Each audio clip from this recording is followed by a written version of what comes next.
খাতা দেখাও।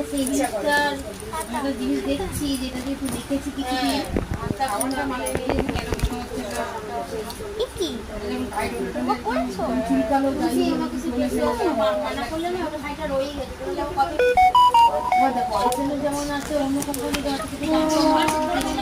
পড়ে গেল। রিতা তুমি ফাইট করো। Yes ma'am, yes ma'am, okay ma'am. বলছি টাকা না যা যা। ঠিক আছে ম্যাম, নিয়ে যাচ্ছি। কিছু বলতে আমার ছিল না, আমিও টাকাটা কি বলতে কি বলতে প্রত্যেককে টাকাটা দেখি। হ্যাঁ ম্যাম, নিয়েছি। আমি করোনার মতো নিয়েছিল বলে ম্যাম দেখুন ও কিন্তু ডিস্টার্ব করছে। এটা কি ভুল হয়েছে? Sorry ma'am. আর ভাল লাগে না তুমি আসল কি নকল। অনেক বলেছি যে তোমরা চলে যাবে, তোমরা বারকোড মিলিয়ে দেখো।